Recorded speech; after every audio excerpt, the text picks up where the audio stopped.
Welcome to the Finding Phil podcast, where I set out to find Phil through discussions of recovery and self-discovery. Hi, my name is Phil.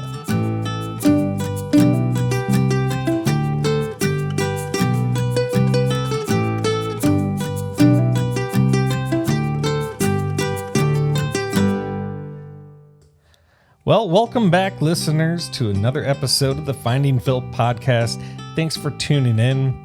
I also want to just say thanks for being very loyal listeners. So today, I have my first return guest, my beautiful wife, mi esposa bonita, Tiffany, and we are going to actually talk about a question one of our listeners sent us. It's actually a kind of a compounded question or a group of questions. But before that, I want to just talk a little bit about where I'm at with producing episodes and how I'm doing that. Hey, I still like my goal of releasing a new episode every Thursday. A few weeks back, 3 or 4 episodes ago, I actually started doing YouTube videos, and I told y'all, my audience at that time, I was testing this out. I was seeing how it was going to work and how much time it was going to take me, and you know, I got to where I was really comfortable with the production of it and the editing, and I thought I was fairly efficient with my editing skills, and it still was just taking a lot of time. I enjoyed it, and I could easily let myself continue to do it, but I'm trying to be a good steward of my time. I have a full-time job, and right now I'm really trying to crank it to get caught up on some bills because, you know, things got, well, we've missed some paychecks and we've missed some, revenue because of the COVID-19. And so, but I need to get caught up and be busy as I can on that. But I also, don't want to sacrifice too much family time. You know, one of the cool things about COVID-19 is about all the time we spend around the table together, right, Tiff? Yeah, it's been great. So anyways, I'm probably not going to continue with YouTube, but I will still upload audio files to YouTube, meaning I'll do a video that just shows a thumbnail image with the audio from this podcast. So I think I'll continue to upload onto YouTube because you might be tuning. This might be the way you just prefer to tune in is through YouTube. So I want to still continue to do that for you. So if you're listening to this right now and you're just looking at a thumbnail image, don't expect this to eventually get to where it's a recorded video of Tiffany and I talking. So sorry to disappoint. But please, if you're listening on YouTube or if you're listening on any of the other podcast platforms, please consider subscribing. Also, please consider doing either a review or a rating. I know on Apple Podcasts, the show will become more discoverable if you leave a review of this episode and a rating. So that would help a lot because really the goal is I'm just trying to share the good news with others. What I've experienced, not just in recovery, but just in my Christian walk for the last 24 years. So anyways, on to our episode. So, well, thanks for being here, Tiff. Hi. It was not too hard for you to travel, but yeah. But the kids are doing their thing. Actually, the kids have kind of fallen into their routine with the shelter in place pretty well. We actually tend to go hours on end without seeing them sometimes, which is a little bit unnerving. Well, at least we know they're not out doing something bad. at least They're just chilling, occupying their time. At least we know where they're at. It's been kind of encouraging because it's nice to see all 3 of them have tapped into their artistic side again. Right. Our oldest daughter and our middle daughter have always been interested in art. And then our son, our youngest, has gotten into doing little comics and stuff. But with school and, the 2 older ones are in a lot of AP classes and a lot of activities.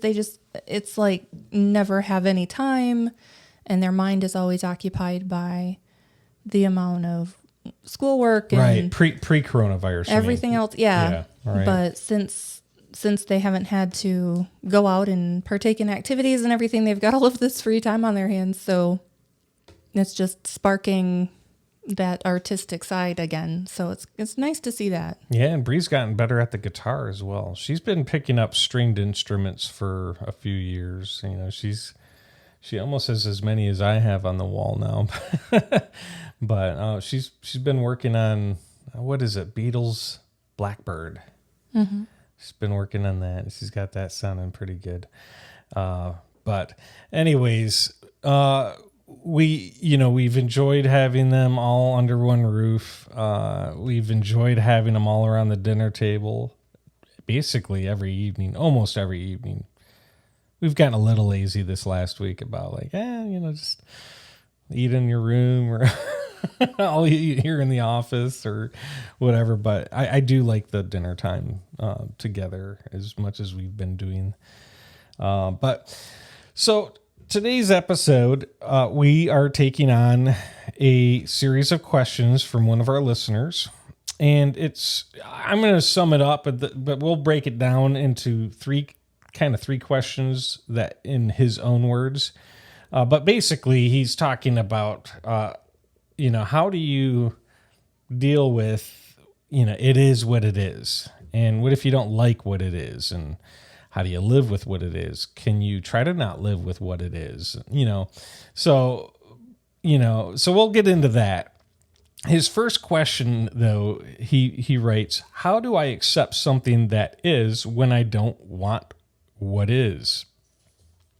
So it was funny because Tiffany and I both were just kind of meditated on our own thoughts and notes on this. And you and I think our very first words, both of us, for our notes were the same thing. What was that? The Serenity Prayer. All right. And I'm not even a part of any kind of a recovery program or anything, but I mean, the Serenity Prayer is a well-known thing. It's a well-known set of words. A lot of people know the words in the Serenity Prayer, whether they recognize that it's the Serenity Prayer. And do you know it? Or not. Or do you want me to recite it? Because I have it memorized. Yeah. Well, I mean, I know the first part. I know there's like a second verse or something. There's a whole long version of it that we use at Celebrate Recovery. But the basic, the common one that most people have heard and know, and they've heard probably in movies of people in a recovery group, or if you've been in AA, I think they stick with this short version. And that is, God grant me the serenity to accept the things I cannot change, the courage to change the things I can, and the wisdom to know the difference. So, it's a great prayer. The one that we say in Celebrate Recovery, it's about 4 or 5 times longer than that, but it's still revolving around surrendering our way of viewing the world and surrendering our way of trying to control the world around us and relying on God through Jesus Christ to intervene for us and help us through that. I did look up some scriptures on it. I don't want to turn this into an all-out Bible study, but the first one that I came across I thought was pretty nice. And it's in Ecclesiastes 7:13 and verses 13 and 14. It says, "Consider what God has done. Who can straighten what he has made crooked? When times are good, be happy. But when times are bad, consider this. God has made the one as well as the other." For Christians, it's a lot easier, I think, to understand that there is a God, there's a supreme being out there who ultimately has control of the universe. Right. Part of the philosophy is we also have free will. Right. So I think that's one of the really big things that, Christians as well as non-Christians struggle with that whole fact.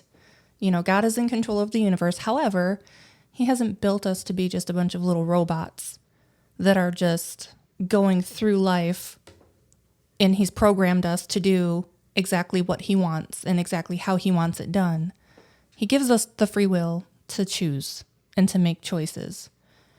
And that's kind of like what I included as my answer on this question.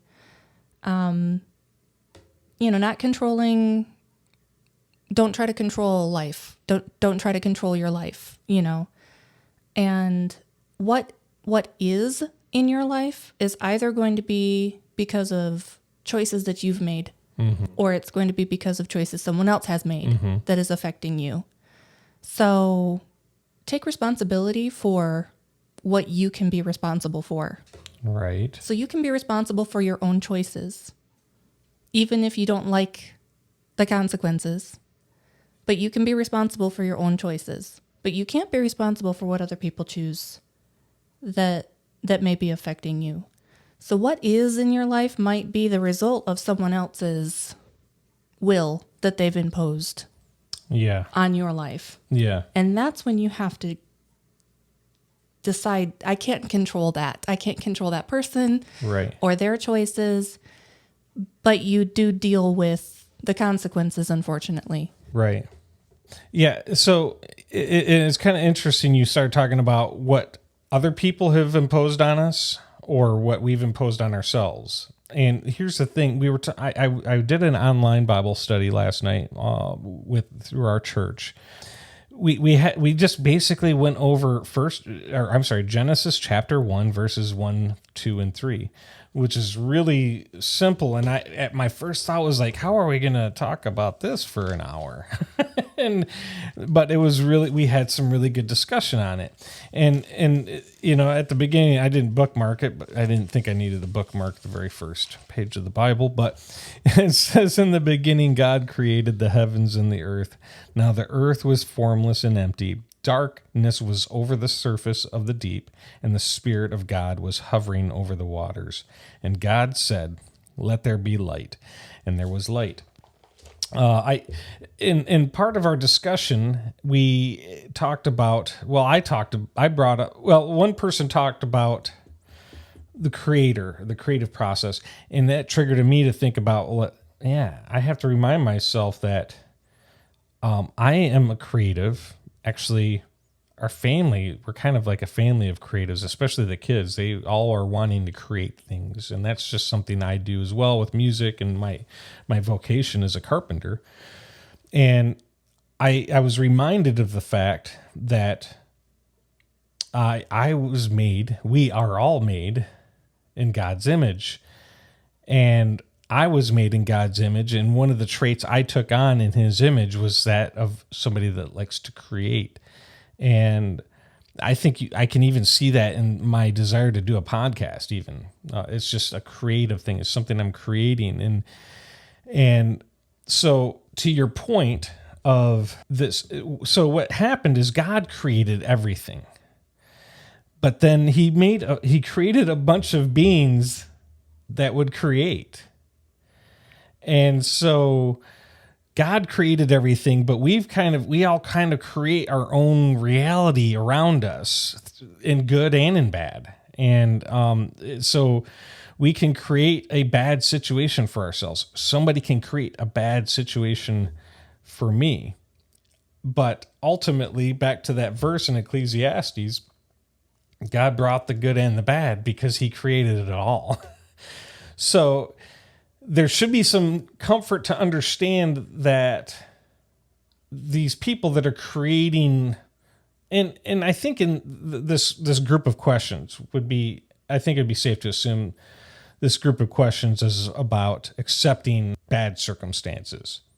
It's pretty easy. I think it's a given that we love to accept great circumstances. If we get a check in the mail, that we weren't expecting, that's easy to accept. So we're talking about bad circumstances, although the world consists of good and bad.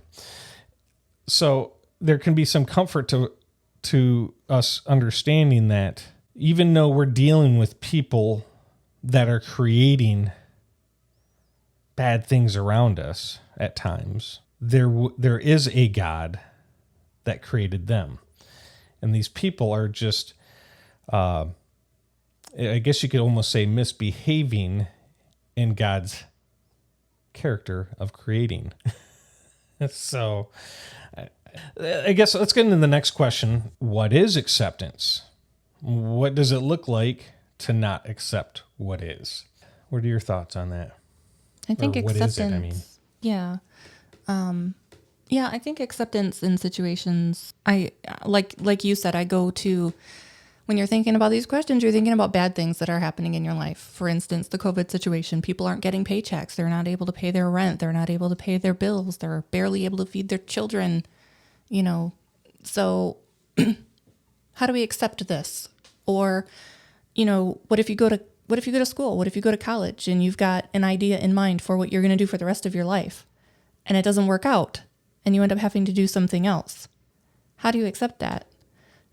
Or what if you're raising children and you do everything you think is right, and even if you're Christian or not Christian or whatever, you feel like you're good parents and you feel like you're raising people, little human beings who are supposed to be good, upstanding, members of society, and then you end up with the black sheep, the kid who's on drugs or out there getting in trouble and going to jail or whatever. How do you accept that? How do you accept the bad things that happen when you didn't make those choices? So I think grief, grief is definitely part of the process. Someone actually told me that once in therapy. On our previous podcast, we went through and talked about how I had to quit being a homeschooling mom and I had to go back to work and had to become full-time employed and have a career. And that hit me really, really hard. Right. I went through a really dark period and I went through a lot of depression. So I went through some therapy, and my counselor told me, you have to grieve for what you've lost. So it doesn't matter what it is that you've lost, whether it's an ideal or whether it's a physical thing or whether it's a person or whether it's just what you imagined or the fantasy that you have created or that little life, that you created around you. If it's not coming together the way that you thought, and you have to accept it for the way that it is, because you can't change it, you have to grieve for what you lost, So you've lost this idea of this wonderful thing that was going to happen. And it's good to grieve. It's nice and healthy to grieve and to go through a grieving process. But the important thing is to not dwell in your grief and to move on and to let go of the grief. Yeah, I've heard that said that before. If you're going to grieve, give yourself a timeline. Say, I'm going to grieve. And of course, it's going to depend on the severity of the situation you're trying to accept. I mean, if it's a loved one, you should definitely give yourself some time. I mean, you might say, I need to grieve this for 2 months or 2 weeks, whatever that might be. I just, but set yourself this timeline and then maybe even have a plan of action of, or somebody that's supposed to follow up on that. Because in the grief, it's very difficult to be rational in our thinking.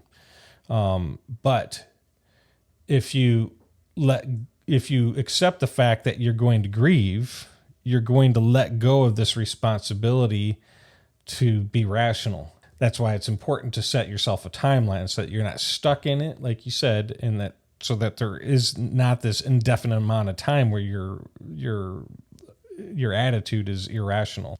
So that's a really good point. And actually that thought had crossed my mind when we were going through this.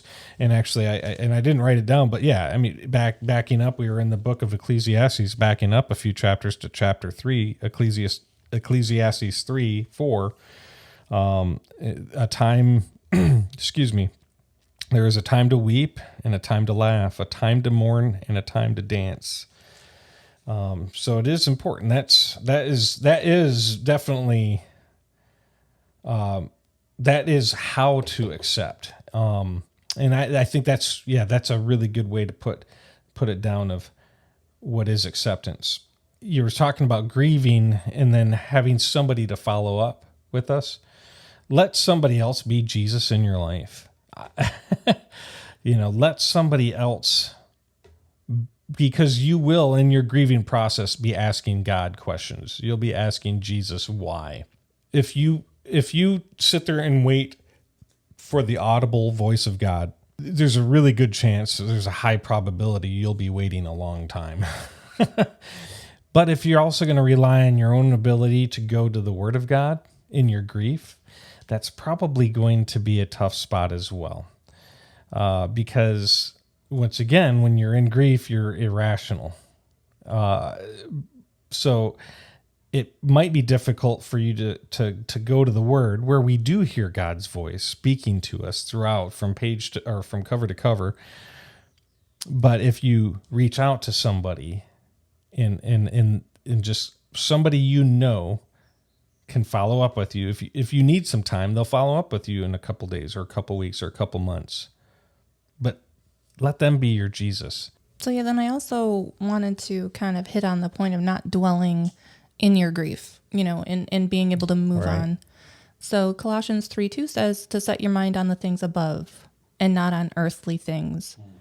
So I've heard a lot of Sunday school classes and a lot of sermons and a lot of other things that talk about setting your mind on things above literally means dwelling on the things above and not on earthly things. So if you're going through a situation where you're asking why is this happening? Why is this turning out this way? Why has this been what has been given to me? Why are these the cards I've been dealt? What's going on? Instead of just sitting and keeping your eyes fixed on that problem of the earth, the problem of your earthly life, focusing on God, focusing on his promises that he's given to us through the Bible. And he never, ever promises that we are going to have a peachy life. Never. Not once does he say, follow me and everything's going to be sunshine and rainbows. He never says that. He does promise that we will suffer because of the earth that we live on. And there will be suffering and there will be pain. But he does promise also that if we turn to him, he will give us strength to carry on. And that's helpful even with people who aren't Christians, to just focus and dwell on something positive in their life, some sort of positive influence, or like you said, a positive person in your life. Right. Turn on music that is uplifting. Read books that are uplifting. Go visit something that's going to inspire you and try to drag you out of the mire of your grief. And sometimes also forgiveness is part of the process of accepting. You sometimes have to forgive yourself. A lot of the times, most of the time, you have to forgive yourself. And other times you have to forgive other people. And while I grew up, I was taught that forgiveness means you're telling the person, it's okay what you did. We're good. I love you. Let's move on. And I struggled with that. Forgive and forget. Yeah. Right. I struggled with that so much. And I even was also taught if you forgive someone, but then you bring up their sin again, you're like rehanging Christ on the cross and stuff. Like, how crazy is that? That's just nuts. But through the church that we attend now and the minister that we have been listening to for the last 12 years. You can say his name. We'll endorse him. Max Lucado said he's very grace-based, and I love him very much, and I do believe that Oak Hills has transformed me tremendously more than the other, 30 years of my life. So that being said, he preached once something I had never heard, and it was seriously transformative for me in my heart and with accepting what is. Forgiveness does not mean letting someone off the hook and allowing them to continue to treat you like a doormat. But forgiveness is literally going to God and saying, this situation has hurt me so much and hurt me so deeply.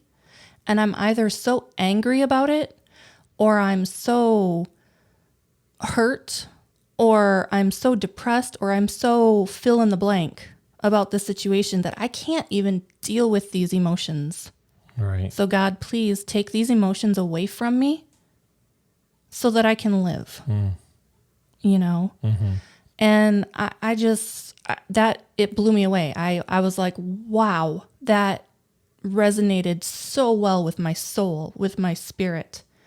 So I think accepting what is forgiveness has a lot to do with it. Sure. Yeah. So you can forgive. Yeah, especially when there's somebody to point the finger at. Somebody created this bad circumstance. Yeah. So, yeah, that's a very good point.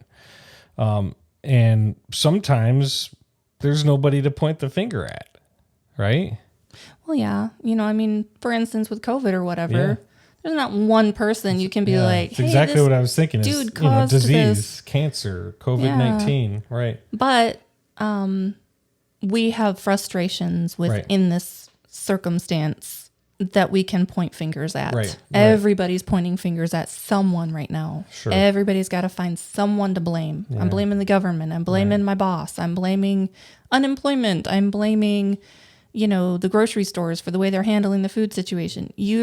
Because people have gotten addicted to having an ideology. Mm-hmm. And politically speaking, and I think that's kind of what's happened is you've taken something that obviously our governmental leaders have played a big part in how we're handling this, and so I think that's why it's gotten the way it has. Because as soon as you start talking about a politician or a government leader, you're going to start getting polarized, because that's just what we've done over the last 10 years, especially with social media. But so the second part to that second question was, well, what does it look like to not accept what is? Well, it's kind of interesting because we can tie this into COVID-19, but the first thought that came to mind is the cliche, the elephant in the room. You can try to not accept the elephant in the room, but I don't know if the intention of that cliche was to be an elephant being big in a room or not. I don't know if the intention of that cliche was to talk about the potential for destruction. But in recovery, in the world of recovery, this is what's happening. This is exactly what somebody that's leaning on a vice of some sort, people that are in an addictive behavior, whether it be chemical or behavioral, this is exactly what's happening. We are trying to not accept what is, and we are trying to control something that's out of our control. And if you're not accepting this elephant in the room, next thing you know, I'm just imagining, well, the other phrase would be like a bull in a china shop, right?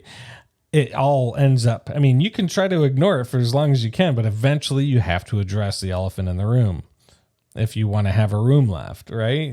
So same with the COVID-19. We had to address it. It had to be addressed.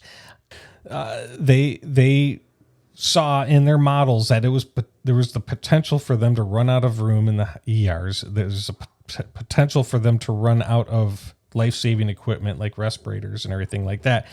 And they could have ignored all of these potential problems in their modeling and let it play out, and it could have turned out okay, or it could have turned out catastrophic. So,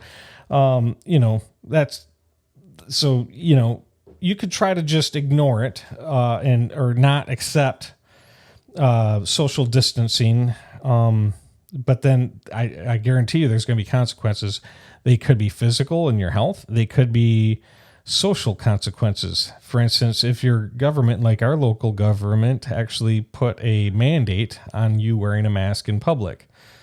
So you could ignore that and try to walk into H-E-B or Walmart, but chances are they wouldn't let you in. So that's going to, you can try to ignore, not accept what it is. But I think when you try to not accept what's in front of you, bad things happen. So I think it looks like anger and frustration and, not behaving well and depression. And, so I think that has a lot to do with this particular individual's questions. Mm-hmm. What does it look like to not accept what is? Well, you end up in a bad place, like you said. And I think it is a lot of mental and emotional bad things that happen. And that third question, it becomes kind of a two-parter again. Is it even possible to not accept what is?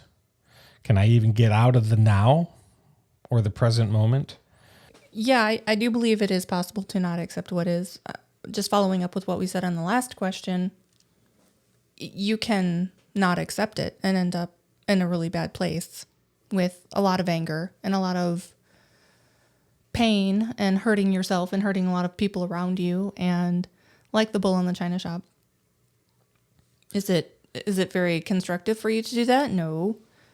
And can you get out of that? Can you get out of the now and the present moment? Yeah, you can. I see. Yeah, you're okay. Yeah, you're looking at that question and okay. Yeah, I like how you're viewing the question. I was viewing the question, is there a way for me to possibly do this in a good way?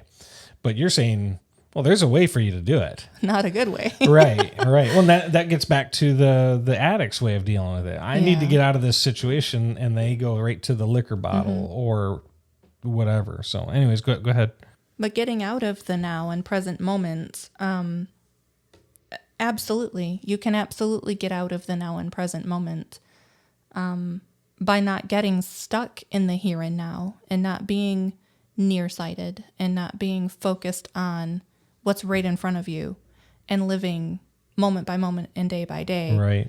Because that can be very depressing and that can be very stuck in a rut situation. But focusing on the future and having goals. So you're in a bad situation and then you're like, well, what now? What's next? That's one of the big things. That's one of the big questions after why is what's next? Yeah. What do I do now? Yeah. Well, focus on doing the next right thing.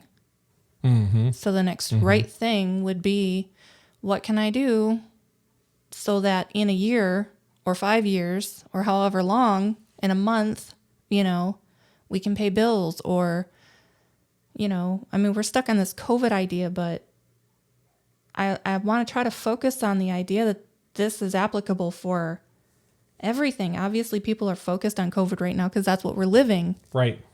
But there's lots of opportunity for these questions to come into play. So with COVID, don't get stuck in the here and now. Don't think, the social distancing thing's going to last forever. And, I have to wear this mask to the store forever. And, my kids are going to be stuck at home forever. And that's not true. In 6 weeks, it's going to be summer. So what would your kids normally be doing in summer? Their school year's not going to extend through the summer until August. And then school starts back up again in August.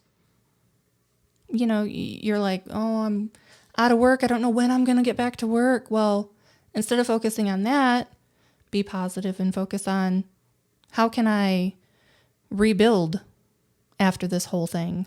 How when I do get back to work, what can I do to help my business? Or, when I do start getting a paycheck, what's my first action going to be? What's my first step that I'm going to take to make things right? Yeah, for you and I, one of the first things we talked about is like, all right, how do we make sure we have an emergency fund set up? Yeah. So. But then I think also it's important to not have remorse and regret. That's going back to the choices that you made that have put you into a bad situation. Right. Not sitting and dwelling on it again, not sitting and having remorse and regret and going back to, well, if I only blah, blah, blah, or if I had only XYZ, you don't need to do that. You don't need to beat yourself up and keep dragging yourself back to, I wish I would have blah, blah, blah. Like with us, with the savings, there's plenty of opportunity for us to say, I wish I would have taken that a little more seriously. never knew that this was going to happen in our life, never knew that there was going to be a pandemic that was going to shut down life. So that's an interesting Stuff like that. That's an interesting thought too, is this is actually a trap for a lot of people when it comes to acceptance, is the past. It can be very difficult for somebody to accept the past. Nobody can change the past. I've even heard it said, and when I meditated on that, I couldn't think of a single scripture that would argue this point, but not even God can change the past. The only people that change the past are people in science fiction. It's never happened in history. Our God doesn't even change the past. Well, there was one last question. Isn't the fact that I know something is in some way accepting that it is what it is? Say that again. Repeat it. It's kind of a tricky question. It kind of plays with your brain a little bit. Isn't the fact that I know that something is accepting that it is what it is? So I kind of dwelled on that for a little bit, and I sort of tried to play around with it. I don't know if the person who asked this question is going to. It's almost like an abstract painting, knowing this individual makes that kind of funny. Right. But the fact that I know that something is. So I know that right now I'm unemployed. I know that right now my kids don't have school and they have to do distance learning. I know that right now I haven't gotten one paycheck and I'm not going to be getting a second paycheck.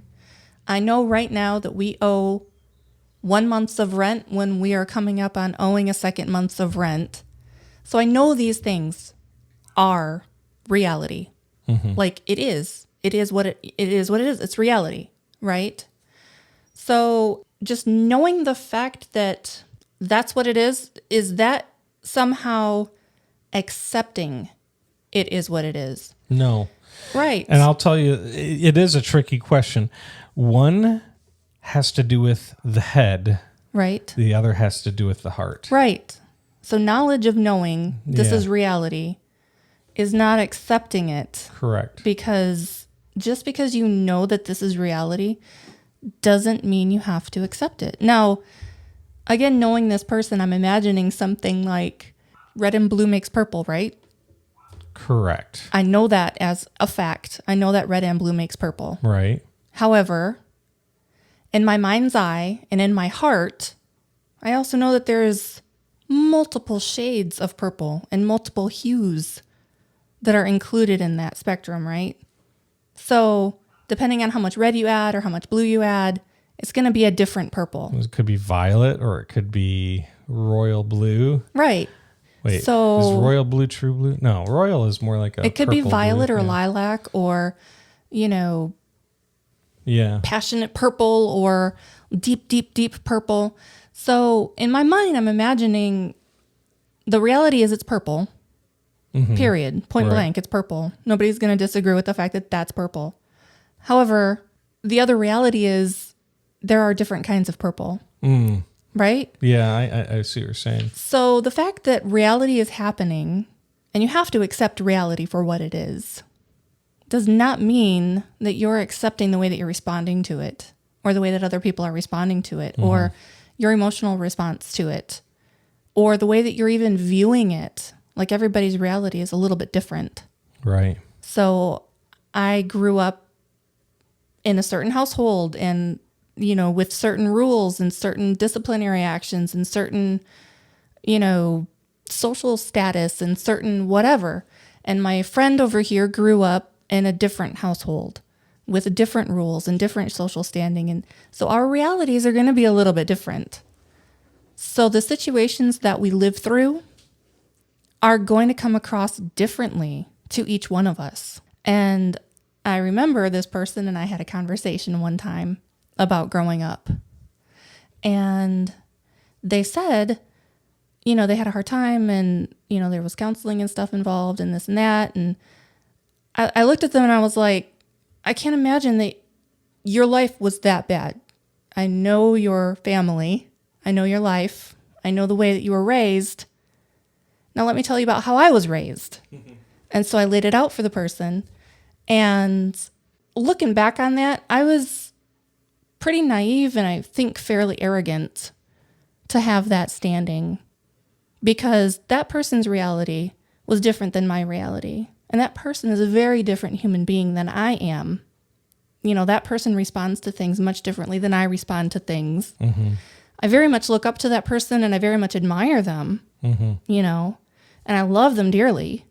And I even actually look at my child as, you know, pointing them towards this person in our life as an example to live by, because we very much adore this person and their life. But his reality was different than my reality. Yeah. And just because he had pain and suffering and wounds from his reality, I shouldn't eliminate that from his experience just because I feel like my pain and suffering and wounds may have been worse.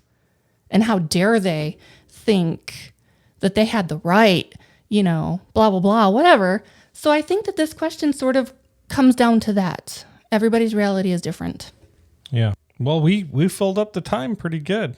I think this is fun. And I've wanted the podcast to be organic and kind of have its own life, and not. I like it when I don't know how the episode's going to go, and I've enjoyed both times that you've been on as my guest. We can definitely do this again. And we'll see when and how regularly. I'm really trying to encourage the listeners to offer feedback. Well, one of the points of feedback that you are wanting to encourage is for people to do this kind of thing. Send us questions. I love this, yes. You know, and I think that's... I'm so excited that I got these list of questions. And so... So I like the feedback. It's going to help me help this podcast grow into whatever God had in mind when he inspired me to start this podcast. So if I hear back from you, whether you just want to hear more topics like this, if you tell me, hey, I like it when Tiffany's on there with you, that would be great to know. Please don't tell us if you don't think that Tiffany's good on the podcast, because that's just mean and rude. And then we'll have to have a Serenity Prayer. That's right. So, well, anyways, we're gonna sign out before we eat up too much tape. Oh, tape. That's a different phrase from a different 2 decades ago. Era like 2 decades ago. So, but no, we're gonna go ahead and sign out. Thanks again for listening. We'll see y'all next week. God bless.